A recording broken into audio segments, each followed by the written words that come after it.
I'm here with Eric Hovind on the set of Creation Today. Go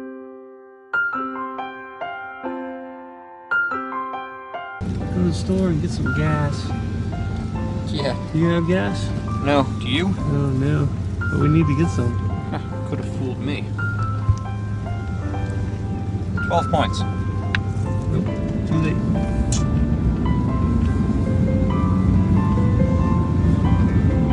Well, we're off to The Wizard. No. That's something else. We're off to the Creation Today studios. The top secret location in Pensacola, Florida, which is in the United States. Sure is. Yes. But the back certainly looks authentic. It sure does. Look at these things. Well, here we are at the Creation Today studio. Cool.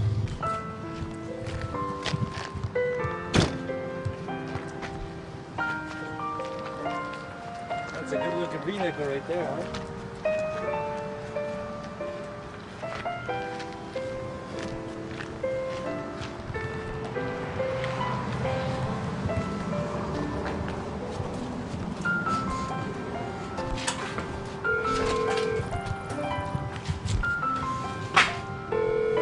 Push the button. WHPR. We are with Eric Hovind for Creation Today. What second, please? So professional.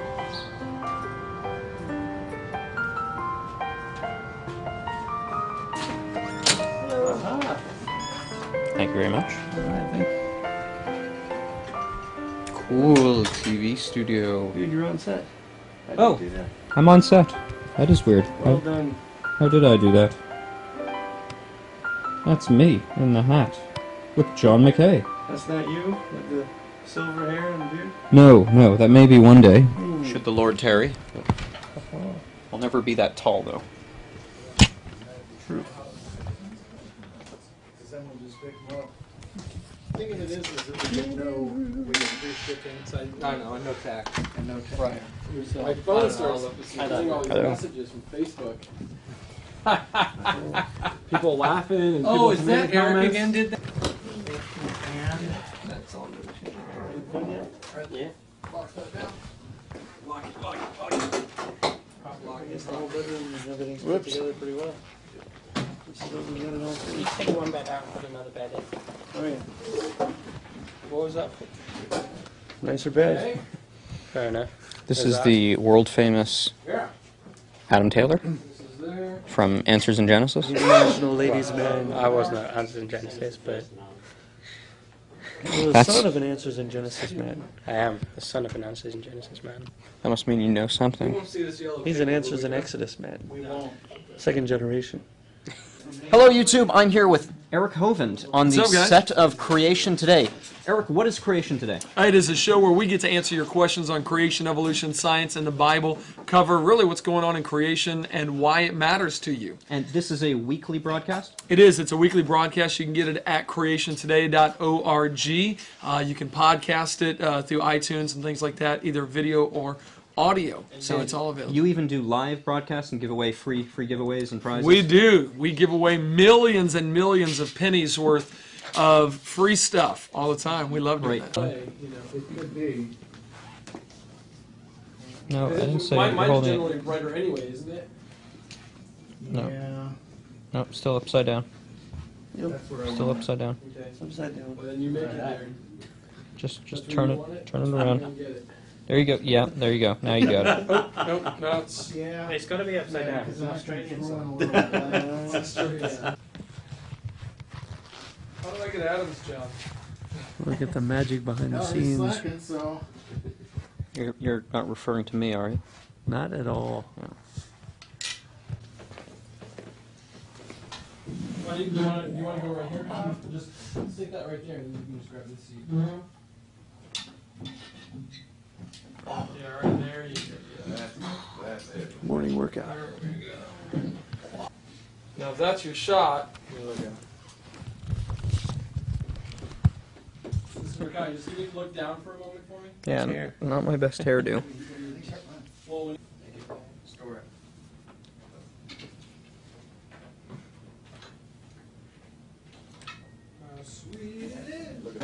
There, you're right there. There you go. There's your shot. And you can zoom out just a little Wave to bit. all the Canadians over there. Zoom out just a Wave little to the bit. Canadians. Technically, I'm not Canadian. What are you? I was born in New Jersey, so I am an American citizen. I actually don't have Canadian citizenship. Well, that's no great He's a disadvantage. But we wouldn't let you into Australia. he's a draft dodger. Aha. From Vietnam. Hey, Steve. 6, 5, 4, 3, 2. From the CTN studio in Pensacola, Florida, this is Creation Today, where we believe the Bible is literally true and scientifically accurate, and we're not ashamed to say so. I'm one of your hosts, Eric Hoven. And I'm Paul Taylor, and we're here each episode to answer your questions on the Bible and on science and cover what's going on in creation today. And for the second episode running, we're privileged to be joined by John Mackay, the International Director of Creation Research. How are you folks? Looking forward to learning more about the research you're doing down there and the things that we're discovering. It is absolutely amazing.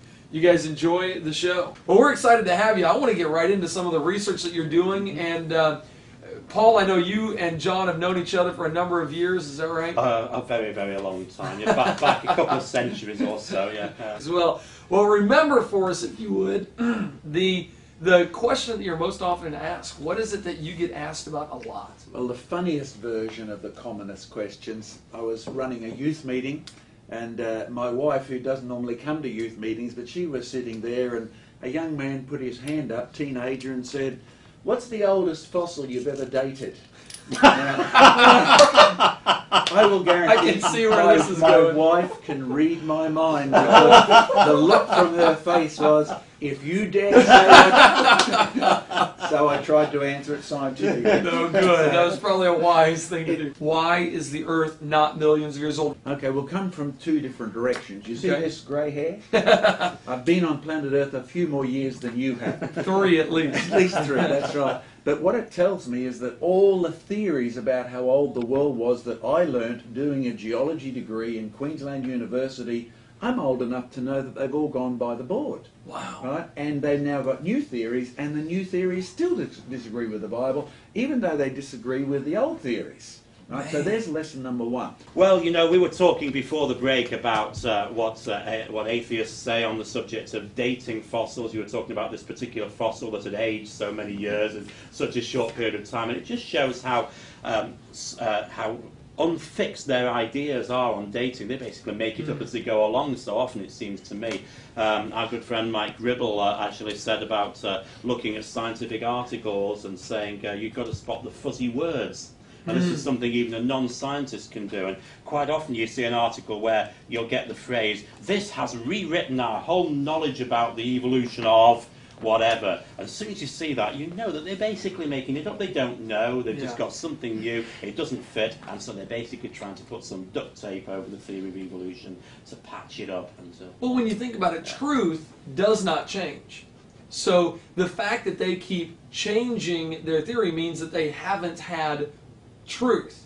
I mean, in order for something to be proven, it has to be true. Is that correct? And do you know what? One step further they've gone is to deny that truth exists. That's true. Right, and so they've defined truth as inoperable, unusable, unmanageable. It doesn't exist. Right? I love it when they say, "We can't know the truth." And I say, "Do you know that? Or is that true?" there are no absolutes. Yeah, are you absolutely sure? I love that.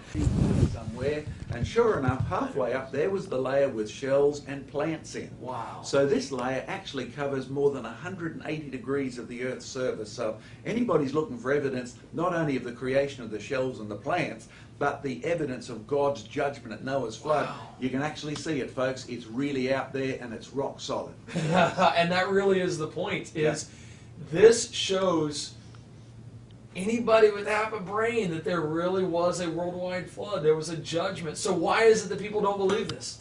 Well, I hate to say this, but in all of my experience in dealing with atheists, agnostics and skeptics, it usually turns out to be that they don't want to know. I say that because I was asked to give a lecture to the Geological Association in Oxford, and that's not Oxford, Mississippi, it's the real one. Right? And at the end of the program, there was one professor who really, he really got up my goat. Do you have that phrase over here? We got goats over here, but... But anyway, he was so objectionable to anything I said But afterwards he said, would you have a drink in the bar with me? So while he's sipping his whiskey and soda, I'm drinking my Coke and ice and whatever. And he said, you're a very brave man. I said, why? He said, well, I've come across all of that evidence of the different races knowing tribal legends about a flood, but I said, well, why didn't you say so? And the fact is, he knew it, but he would publicly deny it. Wow. And so it's one more evidence that your Bible is true, because Peter warns us in the last days in 2 Peter in chapter 3 that in the last days men will deliberately deny. Yeah. And that's my experience. They don't want to know, even though they do know. Wow. Well, I've been fascinated with your website, and you've got a new website where you're answering questions a whole lot and getting overrun with them, right? That's really the truth, yes. So we originally set up creationresearch.net, and that's our main website still, so you can read all about these DVDs and get free previews there. And free's a good price in the I like current free. American Free economy, is isn't it? always Yes. good. And then you can go to our question and answer website, which is askjohnmackay.com. You got that, Eric? AskJohnMackay.com. Don't you love the way he says that? I was gonna Ask. say, yeah. Yes, that's a great answer. And it's John Mackay, not Mackay. Yeah, Mackay is Irish, and that's the wrong side of the family. Ooh, okay, we won't bring that up. This particular one, Darwin's Evolution, you guys are in Australia, is that Yep, correct? a very unnatural selection, and basically we looked at all the Ozzie evidence, you know, those fascinating marsupials we have, and the fact that many of them are giants. Wow. And the evidence really shows good to bad to worst to Pensacola. Hey, watch it now. Sorry, Watch it now. sorry, but it's a degeneration from perfection rather than evolution from nothing to magnificent, right? So the real We're history de-evolving. is we're devolving, right? And so that's what we did, filmed it mostly in Australia and then looked at the same evidence all around the globe. And it's there. Darwin's evolution is an absolutely unnatural use of a very interesting phenomenon called That natural is selection. awesome. Yeah. Well, if they can get it, where could they get this? Well, they can go to creationresearch.net and click on our web shop, and they can also then hunt down through the USA and order it here. Excellent. And I know we're carrying some of your DVDs as well. At We'll be carrying more, I hope soon. We're going to, hey, Paul, looks like we need to get another one, all right? All over the world. It's not just in America that this creation versus evolution war or battle is taking place. It's happening around the world. There's no doubt about it. It really is happening around the world. You see, Charles Darwin at least was objective enough to realise that the fossils, quote unquote, were no help to his theory. They were the weakest part. Read his chapter on geology, where he basically told us most assuredly they do not show vast changes, you know, simple, slow changes over millions of years. And he came up with a concept called living fossil. Living as in you and me, right? As in rose bushes, as in Wollemi pine. You got that? Yeah. And living fossil, F-O-S-S means whole, IL refers to what's in it. So when you dig up stuff out of the rocks, you can find fossil Wollemis. And they look pretty much the same as the living ones. We mentioned the Wollemi because it's the latest and most spectacular one. They thought it had been extinct for over 100 million years, and then they found a small grove of them growing sort of northwest of Sydney, and so it's become famous worldwide. And what's important about it is, well, I remember watching, you remember David Attenborough? I remember David Attenborough. He planted one in Kew Gardens, which is basically the most prestigious scientific gardens on the planet. And David Attenborough is an atheist, evolutionist. Yeah. Sir David Attenborough. Sorry, yes. Sir David Attenborough.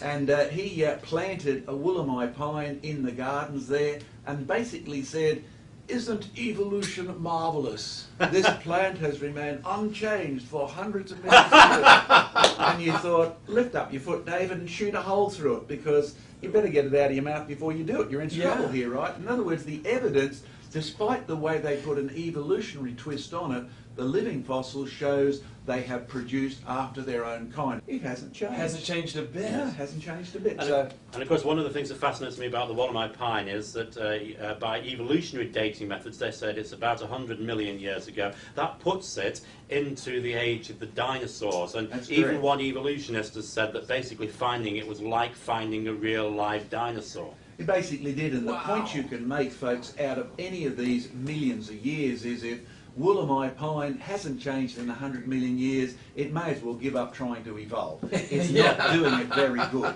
And so you have to ask another question, what's stopping it evolving? And the reality is, the biologist who gets into the DNA now knows why they don't evolve. Your Because DNA it's so is actually... highly evolved already. And it's got everything it needs to Would you adapt to the stop with that environment over nonsense? millions of years. Because what we've really discovered is they have readers to match what they should be. The DNA, if it gets altered, there's actually little repairers to switch it back to what it should be. So they're designed to produce their own kind, to remind us that God's nature is stamped in the creation, and He never changes. Wow. How do they actually date these things? Because I know that they came up with the ages of the layers back in the 1800s. Radiocarbon dating is what we most of the time hear, oh, well, you know, radiocarbon dating proves, but that wasn't invented until, what, the 50s? You get 1947, you get carbon-14, you get the 1950s, the finalisation of the uranium, rubidium... Paul remembers that he was there. Well, it did happen in the University of Edinburgh, not down in England where you are. That's right. But anyway, what you'll find is you get two types of responses. One is what I call the Richard Dawkins response, because I've debated him. You can see bits of it on YouTube. And when you bring up a solid fact, like, hang on, this fossil is not 300 million years old or 200. Look how much it's changed, right? And his first level of response is, well, how dare you even demand public funds, you know, and have tax deductibility? And I think, what's that got to do with what we're talking about? We're talking You know, science here. We're talking science here, and you end up with a personal attack. That's the commonest sort of response. I mean, you people, how do you say this with peer-reviewed journals, and you're not, you know, and you think, come on, Richard, talk stuff, right? Talk facts. So that's the first level of response. But I'm not surprised they resort to that response, because one of the things that we bring out on the DVD you're in, Darwin on the Rocks, is how they got this ageing system in the first place. And it's due to a Scotsman who actually took up being English and graduated in law. His name is Charles Lyell. Yeah. And he sort of was Charles Darwin's mentor. He's a bigger problem than Darwin is, but Darwin was his disciple, and because of a door that Lyell opened for the vast amount of time, Darwin walked through, developed his theory of evolution. But then Lyell and Darwin tag-teamed, or team-tagged, whatever you say over here, right? And Lyell started to use Darwin's ideas to date the rocks. And a classic example is that, okay, you start in the Ordovician rocks, the ones you and I were filming in, right? And you find fossil snails. They're easy to recognise. They look like fossil snails, right? And so you'd think, hey, the evidence is snails have produced their own kind. Complex science, this, isn't It it? really is. Hard Difficult stuff, to right? grasp. Yes, I keep saying the only thing about common sense is it ain't all that common. It's not, that's for sure. And then what Lyell did was say, well, if you add up all the rock layers up to the top, there seems to be 12 variations in the snail group. So if we have the evolution of species, hey Charles, how long does it take to get one snail evolving to another species? And Darwin's answer was 20 million years. And so 12 times 20 is 240. So the Ordovician rocks, before radioactive dating, before any other thoughts like that, automatically became 240 million years old by fiat declaration. That's it. No evidence, right? And you never get taught this at university because it would make it look so stupid. Yeah. Because it is. It right? is. Yeah, it's It an is. easy There's thing to make it no look stupid. way to get around it. So I'm not surprised the atheists will launch into a personal attack because there's no database. Once you get into their database, here's what you find. It's a logical construct that they never want you to find out what presuppositions it's built on. Because the chief presupposition is, again, Charles Lyell, my aim is to remove science from Moses. We really do need to get into the presuppositions, where Lyell came up with these thoughts, and why we need to expose what really happened there. Well, it's really that I want you, John, to be able to expand on the thing that we just sort of ran out of time with before the break, really, and I don't want our viewers to miss this point, that Lyell, who developed the ideas of long ages of millions of years, that, as John was telling us, they did not come from radiometric dating. This is long before radiometric dating. It was basically sort of ideas going backwards and forwards between Charles Lyell and Charles Darwin, developing this idea of millions of years and giving this sort of divine fiat on their part as to what age something should be. But it's very important that we know that there was a motivation behind what Lyell said. And you mentioned this before the break, but I really want you to emphasise it again for our viewers so they don't miss it. What was his motivation? Okay, I'll actually go back a few years, if that's all right, to Certainly. give it a historic context. You ever heard of Theophilus? I have. Okay, in the 2nd century, Theophilus said the world was made about 5,700 years ago, plus or minus 200. Right, it's interesting that they actually had that concept, right? And of course, he was basing his edition on the Septuagint version, which was common amongst the Christian in those days. And then he went on to say, not the tens of thousands that Plato and the others have stated. Tens of thousands. Pagan, right? So Right. here we have the pagans versus the Christians, revealed authority versus man's deductions. Now, the basis of the argument has not changed. By the time you get to the French in the 1700s, increasing atheism, increasing rationalism, so you get Comte de la Buffon, right? And Comte de la Buffon, I can't say that. well, you got the wrong accent. Okay. G'day, y'all. Yeah, that's right. How y'all doing? And Comte de la Buffon basically said the Earth is a blob, and it cooled down from a blob of molten iron. So he took a ball of iron and he heated it up and let it cool down, and said if this little ball takes that many weeks to cool down, then this big ball takes at least 70,000 years. Now, his That's where he came up with that That's where he idea. came up with that. Whatever's happening in the present has always happened.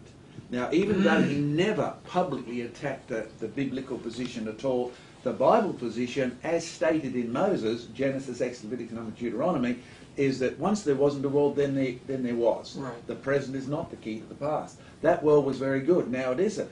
The present is not the key to the past. Once it didn't rain, now it does. Now it does. The present, you see that the difference in approach? Yeah. Okay, now, de Buffon was French. So if the French say it, the English reject it. You know that, right? But the Scots, if the English reject it, the Scots will grab it, right? Because we've been fighting them for a long time. That's right. And anyway, so in Edinburgh University, they start to promote this present is the key to the past concept. It's not got fancy words yet, but Charles Lyell grew up just outside of Edinburgh. He comes to England, writes a book in 1831. What's happening in society?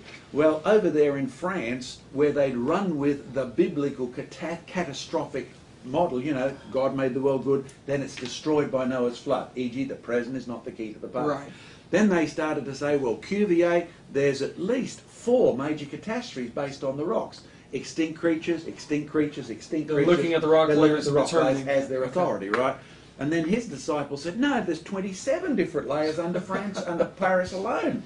And so by the time you get to the end of that cycle, there's so many catastrophes, it just looks plain stupid, Still, right? yeah, still, yeah. So Lyell takes advantage and says, get rid of catastrophism, replace it with, well, what became known as uniformitarianism. And basically use only what you can see in the present and extrapolate backwards. Now, that just looks like, okay, we're being scientists, we just look at the present. If it wasn't for the fact that after he died, his sister had collected his letters, and in one of those letters is, my aim is to free science from Moses. Wow. Now, if you're wondering why it's had such an impact on the church in England or the church in America, it was Jesus who said, if you don't believe Moses, John chapter 5, then you won't believe me. Now, you're looking at this truth that Jesus gave us being fulfilled, because you're looking at America where most of the Republicans, most of the Democrats no longer believe Moses, so don't be surprised they don't believe Jesus. The two go hand in hand, and Jesus said that's the way it works. Wow. Right? So that's sort of the motivation, the long-term consequence. These guys belong to a group that said the monarchy in England is based on the concept of Moses being right. God is the creator. He has the right to appoint kings, you know, the divine rule of kings. You want to get rid of the monarchy, you have to get rid of the creator. Wow. Right? And so you can see England's monarchy has just faded away, and they really don't know why. But the reality is the whole foundation of every structure in society that's organised actually comes based on the God who is the organiser. Organizer, yeah. Get rid of that organisation, and no longer in God we trust. That's right. So the society, whether it's American democracy or British monarchy, has no basis for truth. It will collapse. And that's exactly where we see ourselves today. I mean, that hits the nail on the head for why is America in the state that it's in? Why is society in the state that it's in? It's because we've rejected a foundation. Yeah. And when you reject that, you're left with chaos. That's You're left exactly with right. anything goes. And it's really hard to share the gospel because the people you're talking to live on another planet. They think their brains got there by accident.